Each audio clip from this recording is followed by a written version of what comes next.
So it's first of all, I want to say it's frickin' delightful to be here at ChefConf and to talk about the partnership that Microsoft's got with Chef going on, and I'm going to share a little bit of that with you. Now, the reason I said frickin' and delightful was I got this email from the speaker coordinator saying, we've got this awesome event, and it's going to be fucking delightful. And I was like, I don't know, it looks like you got to swear to be hip around here at this kind of conference. So I forwarded the email to our PR people, and I said, is it okay if I swear it at this conference? Because Microsoft's got a policy against this. And so they said, absolutely not.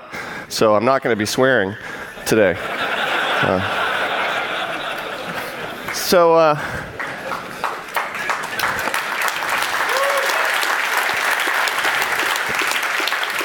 So first, just to get a feel for how familiar you are with Microsoft and Azure, how many people have heard of Microsoft? Okay, that's a good sign. How about Azure? How many people have heard of Azure? Still quite a few. How many people have used Azure? So a lot less than I'd like. So what I'm going to do is tell you just a little bit about Azure so that those of you that aren't familiar with it get an idea for that we've been busy for a number of years building out our public cloud infrastructure. And I'm going to throw a bunch of statistics here at you to give you an idea of the scale that we've gotten to in this few short years that we've been operational. This map right here shows you the number of regional deployments we've got. We've got at least one data center, in many cases more than one, 3 or 4. In each of these regions, you can see there's 16 around the world. It's the most of any public cloud provider that's operating today in terms of public footprint, regional footprint. And then here's a bunch of stats that show you the scale of different services. For example, over on the far right, you see that we've got 1 million SQL databases currently active right now in Azure. So databases that people have deployed. You can see that in terms of adoption, greater than 57% of the Fortune 500 are using Azure. We've got over 300 million users provisioned in what we call Windows or Microsoft Azure Active Directory, our identity service, and that's served over 13 billion authentication requests to date. The truly staggering number, though, is that 20 trillion storage objects we've got in our Microsoft Azure storage service, and that service is delivering over 2 million requests per second right now. So you can see some pretty big numbers that we've got going on in our public cloud. And we've got some companies that have taken massive, mission-critical bet the business bets on us. One of them is NBC. So how many of you watched the Olympics? That's the idea. How many watched from a mobile device or streaming on the web?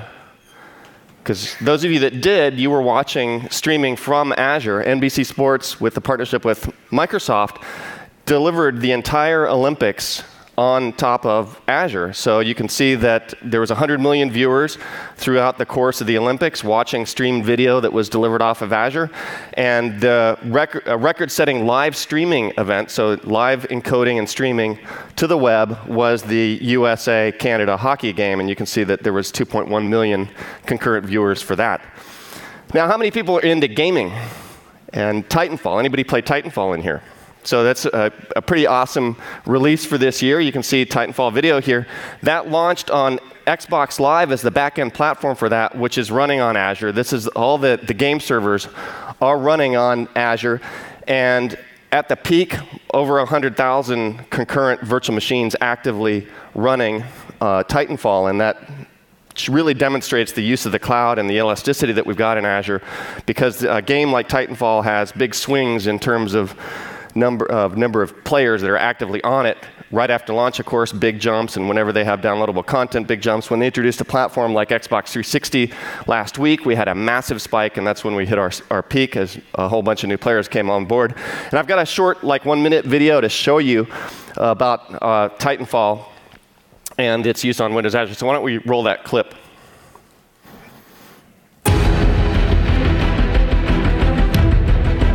Traditionally, building any sort of server technology has been pretty difficult for any developer.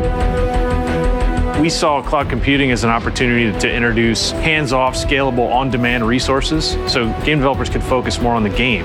What that means is there's data centers all over the globe, and when you start up the game, it figures out where you are and what the best connection to which data center you have is. And it'll spin up a server, a dedicated server in a server farm for you, fast connection with fast CPUs. We can maximize what we're doing, knowing full well that on the back end, we have the power there to take advantage of the game. It makes matchmaking really quick, and then once you're in the game, it's a really consistent experience. It's a more even experience. There's no host advantage. There's no worry about who's hosting what, and do we have to now reserve performance on everybody's machine. So you don't have people doing lag switch killing, you don't have host migration, you have just solid gameplay that's fair for everybody. If anyone asks for a server, just throw them a server, throw them a server, throw them a server. And then we replenish that pool from the cloud. And so when we need another one, we just grab it down, put it in our pool, and then hand it out to somebody. So it's this constantly available set of servers all over the globe for anyone. But one of the things we're seeing that's really amazing about Titanfall is the idea that a lot of the AI and the non-player characters are actually powered by the server. That would not be feasible to do on a game that's client hosted. For the first time, I think users are seeing why server technology is really going to make next generation gaming that much better.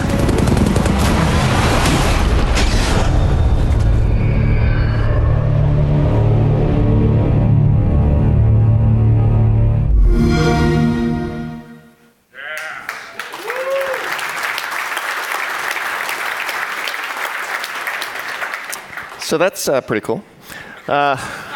Let me talk a little bit more about our stack, just to give you a flavor for the kinds of services that we've got on Azure. Starting at the bottom, of course, the cloud infrastructure, which I've been talking about. Moving up into two branches, really. The infrastructure as a service branch, where we've got the basic virtual machine capabilities, of course. We've got Windows virtual machines, and this kind of surprised the world when we launched Windows Azure Preview. We launched with not just Windows, but also Linux virtual machines, and people thought cows were flying or something at that point. We've got storage and networking for infrastructure as a service, of course. And then over on the platform as a service side, we've got websites, we've got mobile backend services, we've got data service, data analytics services, the streaming media, which is what you saw the Sochi Olympics take advantage of. We've got PaaS cloud services, which are a virtual machine-based platform as a service. And then, of course, we've got identity, as I mentioned. And above that, we've got a bunch of programming languages and tools, which I'll talk a little bit more about here on this slide, starting with our development environments. Of course, Microsoft, we've got our own development environment in-house called Visual Studio that we spend a lot of energy on and making sure that that integrates really well with Microsoft Azure. We've got Visual Studio Online, which back on the earlier stats, I think mentioned that we've got, or on the slide it mentioned that we've got over 1 million users on Visual Studio Online. We've got support for Eclipse as well, for people doing Java development. We've got, on Azure, we've got integration with Eclipse and Java for Azure. As far as operating systems, I already mentioned, we've got Windows and Linux and different flavors of Linux. We also have VM images that have databases already set up inside of them. So we've got SQL Server images. We've also done a partnership with Oracle, which is another pigs fly or cows fly moment for Microsoft, is a partnership with Oracle, so you can get Oracle databases spun up in Azure. And then when it comes to PaaS integration from the server side, we've got support for a whole bunch of languages. I mentioned Java, but we've also got support for Node.js as a first-class environment, PHP, Python, and more are coming on board. And then for websites, we've embraced a whole bunch of CMS, third-party CMS platforms that you can spin up very easily just with one click on Azure.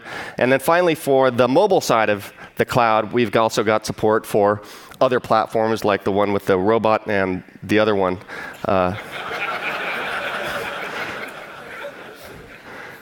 And then database as a service as well. So a whole bunch of, I think one of the themes that you're seeing here as I go through this is it's not just about Microsoft technology. It's about the technologies that you use, that the world uses, and enabling those technologies, whether it's on the client side or the server side, to come onto Azure. And then also on the operational side, this is a place where we started to focus as well now. Starting with an announcement we made at the Build conference here in San Francisco about a little less than 2 weeks ago, where we announced integration with Puppet and Chef as first-class partners on our Windows Azure VMs. So you can spin up a VM, injecting the Puppet agent or the Chef client inside of those VMs. Of course, we've also got our own first-party PowerShell DSC, desired state configuration support, built into the platform as well. But again, open, so we know lots of people, obviously all of you, are using platform, a configuration deployment system that's not Microsoft-based, and we want to make sure that you can leverage that as you come onto Azure.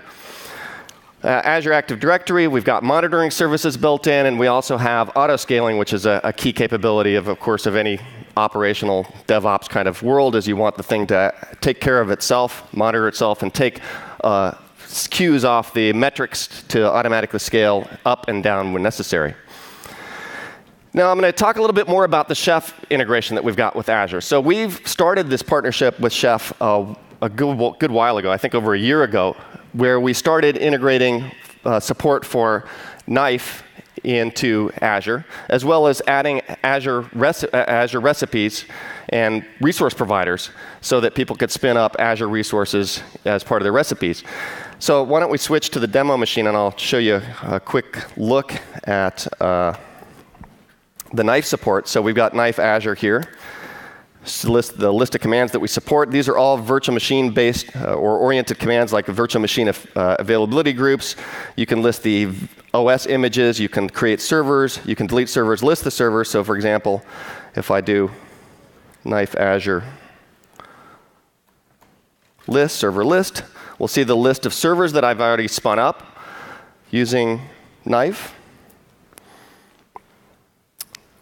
Let's just take a few seconds. And there we go. So I've already been in the process of setting up for this, done a lot of playing around with Knife. And then finally, this is what I'm getting lag on this for some reason. I guess it's, please shut off your wireless devices. Here's the Knife Azure Server Create command, because I'm SSH'd, of course, into an Azure virtual machine, showing you this. So this is going to create a virtual machine with the Chef client installed in it and automatically bootstrapped to show up as a node in the Chef management console. Why don't we switch back to the slides, and I'll talk a little bit more about what we're doing to further integrate operations into Azure virtual machines and infrastructure as a service. And really, if you start to look at the integration of configuration, management, and deployment into virtual machines, it's what we see this as is a blending of IaaS and PaaS. And at that announcement we made at the Build conference a couple weeks ago, this support for extensions that enable bringing Chef and Puppet into Azure virtual machines was enabled by us taking the actual agent, our runtime agent that we've got in our platform as a service VMs, and porting that over to the infrastructure as a service VMs. And using that agent and pointing at a gallery of extensions, that agent is able to pull extensions down dynamically, ask for configuration, and configure those agents right inside of the virtual machine. And really the possibilities are kind of limitless here. Puppet and Chef are two examples. BG Info, one of my tools from sysinternals, is one that you can automatically provision when you go through the VM setup wizard in Azure and get a desktop background with information about the server right there when you remote into your Windows machine. But monitoring agents, antivirus agents, encryption agents, key management agents, all sorts of things that you can enable with this kind of extensibility. And we've taken this extensibility a step further, and this is an announcement, another pig's fly moment right here. At this conference, we're announcing integration with Chef for the first ever Linux agent support, Linux extension support on Azure. So this is taking that same agent that we have running on Windows, porting it to Linux, and then making sure that the Chef extension works on it, working with Chef. Great partnership there. It's and providing a consistent experience between Chef on Windows VMs and Chef on Linux VMs. So now whether you use Linux or Windows, and I'm not going to bother asking how many of you use Linux because I'm afraid I'll know the answer, you can take advantage of Chef now on Azure. And so why don't I switch now and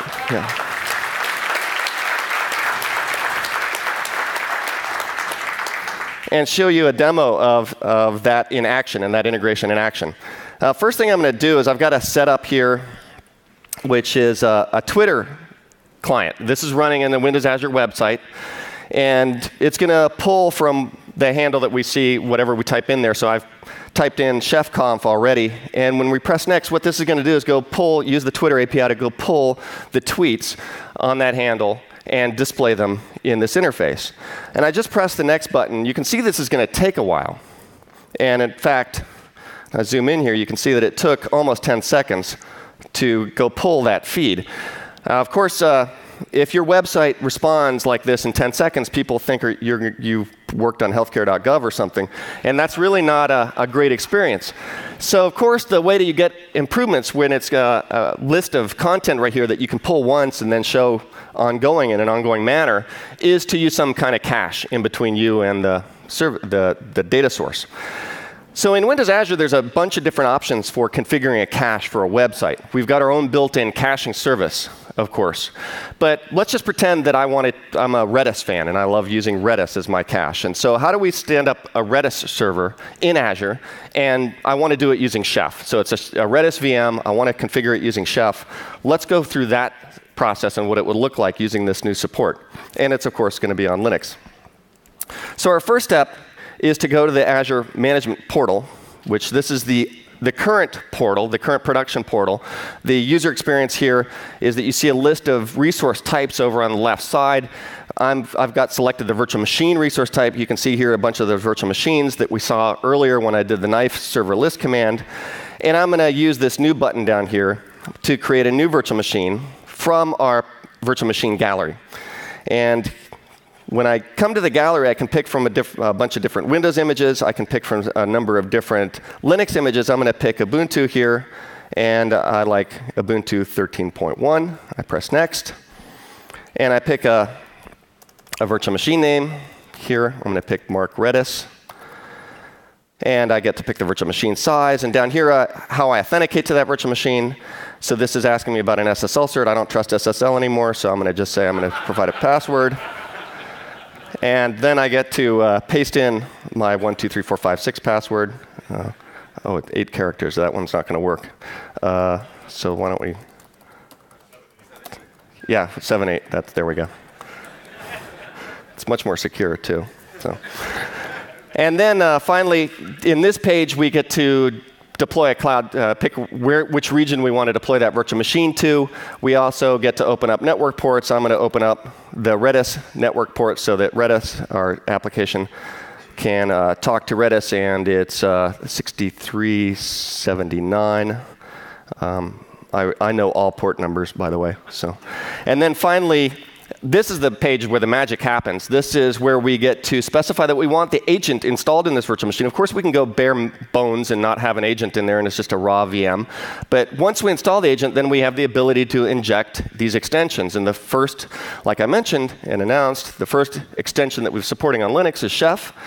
And at this point, you can configure that Chef extension. So first, the client RB file, which I've got right here. And if we open it up, you can see this is going to point that virtual machine at our hosted Chef server here.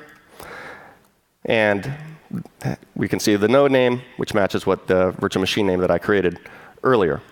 So I'm going to select that, get my key in here, and then the run list. This is a Redis server that we want to create. So, of course, I'm going to specify the Redis recipe.